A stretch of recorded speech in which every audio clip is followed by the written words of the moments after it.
আসসালামু আলাইকুম, স্বাগত জানাচ্ছি আরটিভির দুপুরের সংবাদে। আপনাদের সাথে আছি আমি পারভিন মিতু। মানুষ সরকারের দিকে চেয়ে আছে ভালো কিছুর জন্য, তার জন্য সকলের সহযোগিতা চাইলেন প্রধানমন্ত্রী তারেক রহমান। বলেন, সকলে মিলে চেষ্টা করলে একটি সুন্দর দেশ গঠন সম্ভব হবে। এমন রাষ্ট্র গড়ে তুলতে চান যাতে দেশের মানুষ আশার আলো দেখবে। সড়কে কোনো শৃঙ্খলা নেই বলে মন্তব্য করেছেন প্রধানমন্ত্রী তারেক রহমান।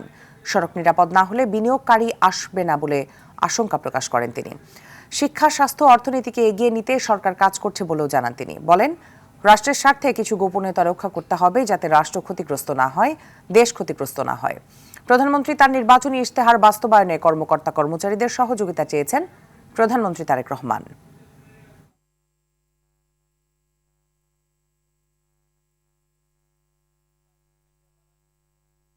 যে সরকারের কাছে প্রত্যাশা রাখছে বাংলাদেশের মানুষ, আপনারাও কিন্তু সেই সরকারেরই একটি অংশ।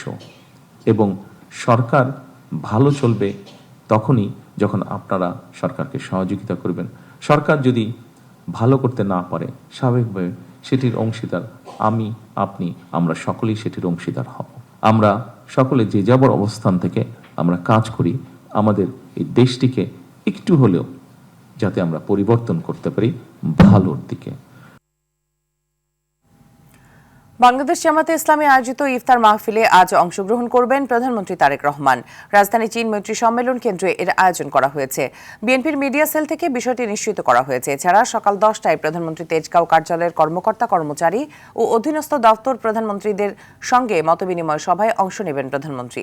এরপর বিকেলে তিনি জামাতে ইফতার মাহফিলে যোগ দেবেন। এর আগে গত 25 ফেব্রুয়ারি সচিবালয়ে প্রধানমন্ত্রীর সঙ্গে সাক্ষাৎ করে ইফতার মাহফিলের আনুষ্ঠানিক আমন্ত্রণপত্র পৌঁছে দেন জামায়াতের ইসলামের সেক্রেটারি জেনারেল মিয়া গোলাম পরোয়ার ও সহকারী সেক্রেটারি জেনারেল মাওলানা আব্দুল হালিম।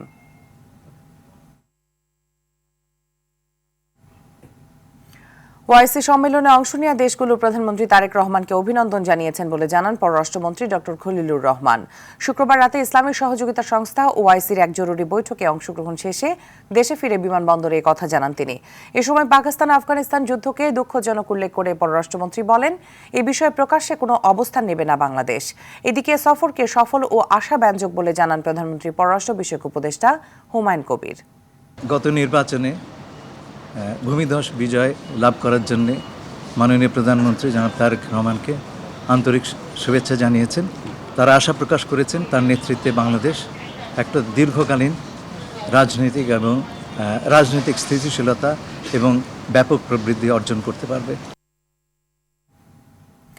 ঈদ উপলক্ষে পরিবহন সেক্টরে ভাড়া বাড়াবে না জানিয়ে কেউ ভাড়া বাড়ানোর চেষ্টা করলে কঠোর ব্যবস্থা নেওয়ার হুঁশিয়ারি দিয়েছেন সড়ক পরিবহন ও নৌমন্ত্রী শেখ রবিউল আউয়াল।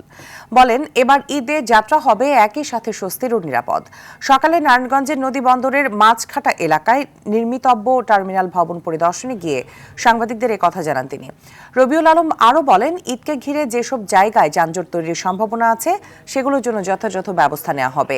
ঈদ যাত্রা নিরাপদ ও আরামদায়ক করতে ট্রাফিক পুলিশ, নৌ পুলিশ, কোস্টগার্ড সহ সব সংস্থা এবার তৎপর থাকবে বলেও জানান তিনি।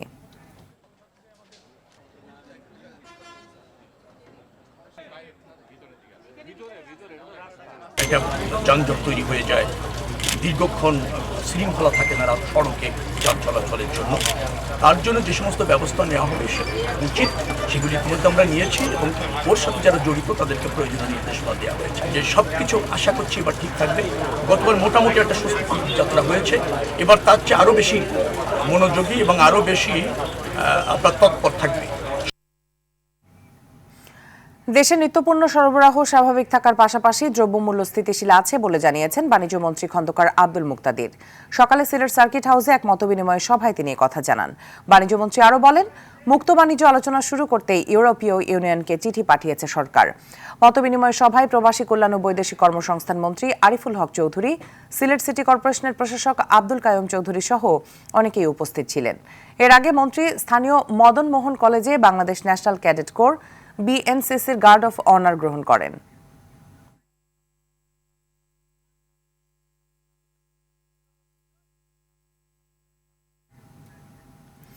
পাবনার ঈশ্বরদীতে গভীর রাতে দাদি নাতনিকে হত্যা করেছে দুর্বৃত্তরা। সকালে বাড়ির উঠানে দাদি সুফিয়া বেগম এবং গমক্ষেতের আইলে বিবস্ত্র অবস্থায় নাতনি জামেলার মরদেহ পাওয়া যায়। এলাকাবাসীর ধারণা, মধ্যরাতে বাড়ি থেকে দাদিকে হত্যা করে নাতনিকে অপহরণের পর ধর্ষণ করে হত্যা করা হয়েছে।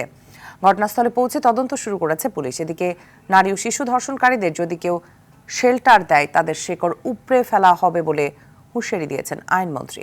পাবনার ঈশ্বরদী প্রতিনিধি বায়জুদ বোস্তামের তথ্যচিত্রে আরো জানাচ্ছেন লামিয়া তানজিন মাহমুদ। পাবনার ঈশ্বরদী ভবানীপুর এলাকা। মধ্যরাতে হঠাৎ কান্নার শব্দে ছুটে আসেন প্রতিবেশীরা। কান্নার শব্দ থামলে প্রতিবেশীরা ফিরে যান ঘরে। সকালে রাতের কান্নার খোঁজ নিতে গেলে বাড়ির উঠোনে মেলে দাদি সুফিয়ার মৃতদেহ। তার শরীরে আঘাতের কিছু চিহ্ন পাওয়া গেছে। পরে ঘরের নাতনিকে না পেয়ে আশপাশে খোঁজ লাগালে বাড়ির পাশের গম ক্ষেতের আইলে বিবস্ত্র অবস্থায় পাওয়া যায় নাতনি জামেলার মরদেহ। কিছুদিন আগেই জামেলার বাবা তাদেরকে বাড়ি রেখে ঢাকা আসেন। বাড়ি ফাঁকা জেনে আঘাত হানে দুর্বৃত্তরা। একই সঙ্গে দাদিকে হত্যা করে নাতনিকে অপহরণের পর ধর্ষণ করে হত্যা করা হয়েছে বলে ধারণা এলাকাবাসীর। আমি সকালে খবর পাই আমার বিটি মারা গেছে, আসি দেখি আমার বিটি খুন হয়েছে। চাই যে ওদের আমার সন্তানকে যেভাবে মারেছে তার থেকে নিশ্চিত করে যেন ওদেরকে মারে। আমার বোনে অথবা আমার দাদি যারা মার্ডার করেছে আমরা তারা কঠিন শাস্তি চাই।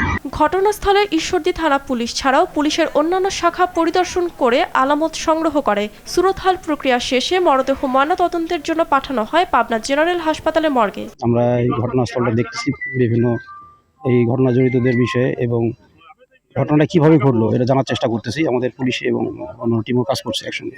ধন্যবাদ। কিছু মনে হচ্ছে না, এই মুহূর্তে কিছু বলা হচ্ছে না। এদিকে সকালে ঝিনাইদহের এক অনুষ্ঠানে অংশ নিয়ে আইনমন্ত্রী বলেন, দেশের বিভিন্ন স্থানে নারী ও শিশু ধর্ষণকারীদের বিরুদ্ধে কঠোর ব্যবস্থা নেওয়া হবে। এ ধরনের অপরাধ যেই করে থাকুক এবং তাদেরকে যদি কেউ শেল্টার দিতে আসে, তাদেরকে সহ শিকড় উপড়ে ফেলা হবে। সুতরাং আইনের শাসন, ন্যায় বিচার, মানবাধিকার প্রতিষ্ঠায় আমাদের সরকার বদ্ধপরিকর এবং সেই পথ ধরে আমরা হেঁটে যাব। মধ্যরাতের সে কান্না থেমে গেলেও রয়ে গেছে বহু প্রশ্ন। তদন্ত কত দ্রুত অগ্রসর হয় আর দোষীরা কতটা দ্রুত বিচারের মুখোমুখি হয়, সেদিকেই এখন তাকিয়ে ভবানীপুরবাসী।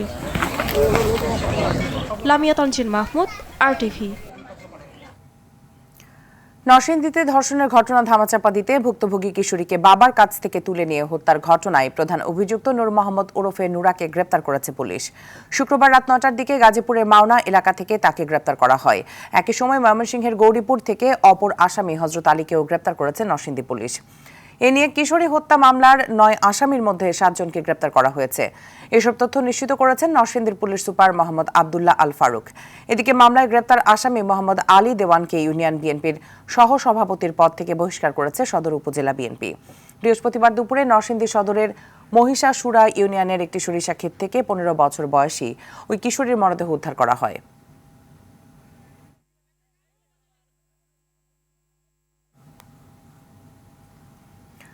অমর একুশে গ্রন্থমেলা তৃতীয় দিনে গড়ালেও এখনও জমে ওঠেনি। সাপ্তাহিক ছুটির দিন হলেও রমজানে নেই পাঠকদের তেমন সরব উপস্থিতি। তবে সকাল 11টায় মেলার মূলদ্বার খুলে দেওয়ার পর শিশুদের ছোটাছুটিতে মুখরিত হয়ে ওঠে শিশু চত্বর।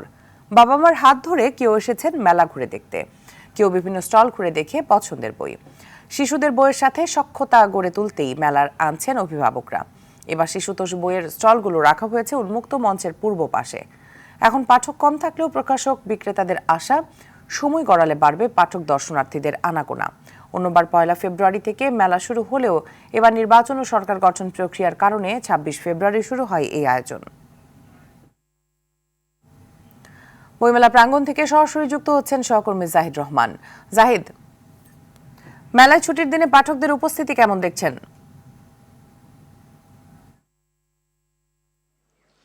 তো ইতিমধ্যেই আপনি জানেন যে দুপুর হয়েছে, মেলা 11টাতে শুরু হয়েছে। পাঠকের সংখ্যা ছুটির দিন, বিশেষ করে শনিবার আমরা জানি যে পাঠকের সংখ্যা বইমেলায় ভালোই থাকে। তবে এবার একটু ভিন্ন চিত্র আমরা দেখতে পেয়েছি, যেহেতু রমজান মাস আর মেলা শুরু হয়েছে, যেটি ফেব্রুয়ারি 1 তারিখ থেকে শুরু হওয়ার কথা সেটি 26 ফেব্রুয়ারি থেকে শুরু হয়েছে। তবে আমরা দেখেছি যে মেলায় যারা আগতরা আসছেন তারা বই দেখছেন, বই কেনার জন্য তারা বিভিন্ন স্টলে ঘুরছেন এবং অনেক স্টলে দেখেছি আমরা কাজ চলছে যে স্টলগুলোতে এখন এখনও পুরোপুরি বই আসেনি এবং নতুন নতুন বইয়ের বিষয়গুলো এখন পর্যন্ত যেভাবে বইয়ের পাঠক লেখকদের সমাগম হয় সেটি এখন পর্যন্ত আমরা উপস্থিতি বইমেলাতে দেখতে পাইনি। এবং শিশু প্রহর যেহেতু আজকে ছিল 11টা থেকে, আমরা দেখেছি পাপেট শো হয়েছে এবং বিভিন্ন যে শিশুদের যে স্টলগুলো রয়েছে সেখানে আমরা কিছুটা সরব উপস্থিতি দেখতে পেয়েছি শিশু এবং অভিভাবকদের। তারা বাচ্চাদের নিয়ে এসেছে, আপনারা দেখতে পাচ্ছেন যে বাচ্চাদের নিয়ে অভিভাবকরা ঘুরে ঘুরে বেড়াচ্ছেন। এখন যেহেতু ভর দুপুর, রৌদ্র মাথার উপরে, তারপরেও যে স্টলগুলোতে ছায়া রয়েছে সেখানটাতে পাঠকরা যাচ্ছেন এবং অভিভাবকরা যাচ্ছেন শিশুদের সাথে বই কেনার জন্য। এবং বিশেষ করে বাচ্চাদের নানান রকম বইয়ের পছন্দ রয়েছে। সেই বইগুলোর মধ্যে যেমন ভূতের বই, গল্প রয়েছে, সায়েন্স ফিকশন রয়েছে, এছাড়া ধাঁধা রয়েছে, ছড়ার বইগুলো রয়েছে এবং ছবি আঁকার যে জিনিসগুলো রয়েছে সেই দুইগুলোতে বেশি বাড়তি। জায়েদ, আপনাকে অসংখ্য ধন্যবাদ আমাদের সাথে যুক্ত হওয়ার জন্য। এদিকে ইরানের বিভিন্ন স্থানে ক্ষেপণাস্ত্র হামলা চালিয়েছে ইসরায়েল। ইসরায়েলের হামলাকে বলছে আগাম প্রতিরোধমূলক হামলা।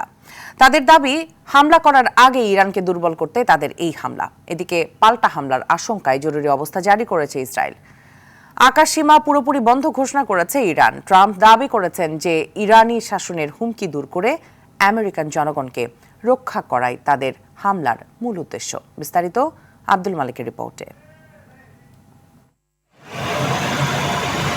শনিবার সকালে ইরানের বিরুদ্ধে হামলা শুরু করেছে ইসরায়েল। ইসরায়েলের সংবাদ মাধ্যম টাইমস অফ ইসরায়েল ও জেরুজালেম পোস্টে খবর প্রকাশ করে। ইসরায়েলের প্রতিরক্ষা মন্ত্রী বলেছেন, ইরানের বিরুদ্ধে এটি প্রিএমপ্টিভ অ্যাটাক বা আগাম প্রতিরোধমূলক হামলা। ইসরায়েলের উপর ঝুঁকি দূর করার জন্য এমন হামলা বলছে দেশটির প্রতিরক্ষা মন্ত্রী। এরপরই নিজেদের আকাশসীমা বন্ধ ঘোষণা করে ইরান।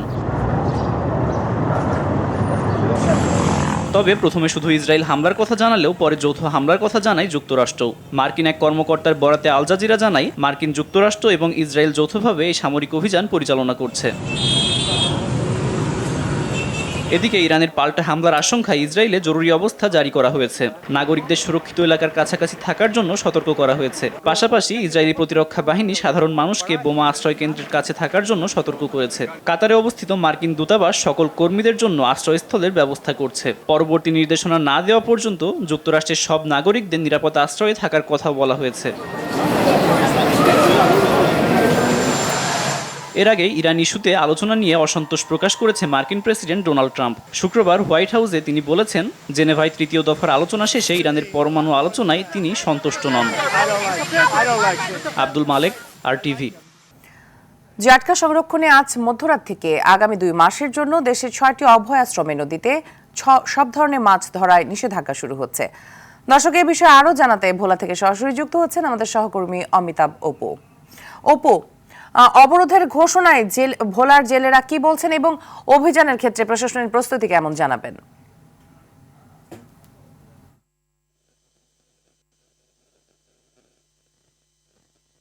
এবং প্রায় 2 লক্ষ জেলে হচ্ছে মাছ ধরা পেশার সাথে জড়িত। মার্চ এপ্রিল 2 মাস মাছ ধরা বন্ধের কারণে এই 2 মাস কিন্তু আজ মধ্যরাত থেকে 2 মাসে কিন্তু জেলেরা মাছ ধরতে পারবে না।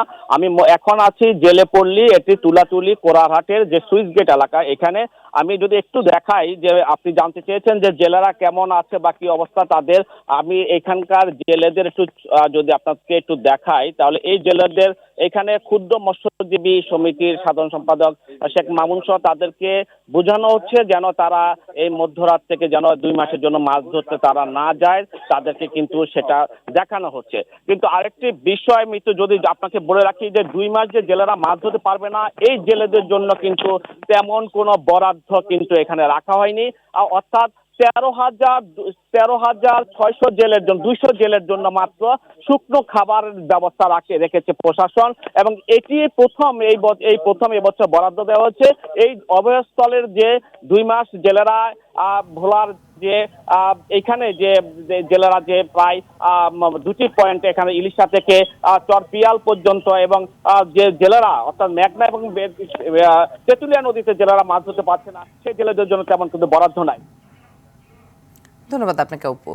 বকেয়া বেতনের দাবিতে নারায়ণগঞ্জের রূপগঞ্জে ঢাকা সিলেট মহাসড়ক অবরোধ করে বিক্ষোভ করছেন পোশাক কারখানার শ্রমিকরা। পুলিশ জানায়, সকাল 10টার দিকে উপজেলার বড়পা এলাকায় BRE ব্রাদার্স নামে একটি কারখানার শ্রমিকরা বিক্ষোভ শুরু করেন। এতে যানবাহন চলাচল বন্ধ হয়ে যায়। এতে মহাসড়কের উভয় পাশে দীর্ঘ যানজটের সৃষ্টি হয়।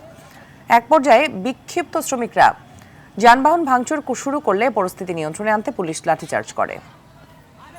শুক্রবার দিনভর সংঘাতের পর আলোচনায় বসার আহ্বান জানিয়েছে আফগানিস্তান। এর আগে দেশটির বিরুদ্ধে প্রকাশ্যে যুদ্ধ ঘোষণা করে 297 জন আফগানি সেনা নিহতের দাবি করেছে পাকিস্তান। অপরদিকে 55 পাকিস্তানি সেনা হতাহতের দাবি তালেবান সরকারের। এদিকে চলমান সংঘাতে পাকিস্তানের নেতৃত্বের প্রশংসা করেছেন যুক্তরাষ্ট্রের প্রেসিডেন্ট ডোনাল্ড ট্রাম্প। সংকট এড়াতে তাৎক্ষণিক সংলাপ এবং উত্তেজনা প্রশমনের আহ্বান জানিয়েছে আন্তর্জাতিক মহল। টি-20 বিশ্বকাপের সুপার 8-এর গুরুত্বপূর্ণ ম্যাচে সেমির দৌড়ে টিকে থাকার লড়াইয়ে আজ শ্রীলঙ্কার বিপক্ষে মাঠে নামবে পাকিস্তান। সেমিফাইনালে উঠতে হলে স্বাগতিক শ্রীলঙ্কার বিপক্ষে শুধু জয় যথেষ্ট হবে না পাকিস্তানের জন্য। আগে ব্যাট করলে জিততে হবে 64 রানের ব্যবধানে, অথবা লক্ষ্য তারাই 14 ওভারের মধ্যে শেষ করতে হবে ম্যাচ। শুধুমাত্র তখনই নেট রান রেটে এগিয়ে থেকে নিউজিল্যান্ডকে টপকে সেমিতে জায়গা করে নেবে মাইক হোসনেট শিষ্যরা। তবে পাকিস্তানের দুশ্চিন্তার কারণ টি-20-র সাথে বেমানান ধীরগতির মিডল অর্ডার ব্যাটিং ও অধিনায়ক Salman Ali agar of form. অন্যদিকে ইতোমধ্যে টুর্নামেন্ট থেকে ছিটকে পড়া শ্রীলঙ্কার সামনে হারানোর কিছু নেই। তারা চাইবে জয় আসর শেষ করতে। পাল্লেকেলেতে ম্যাচটি শুরু হবে সন্ধ্যা 7টায়। দুপুরের সংবাদ এই পর্যন্তই। জেলা সংবাদ বিকেল 4:45টায় দেখার আমন্ত্রণ রইল। ধন্যবাদ সবাইকে।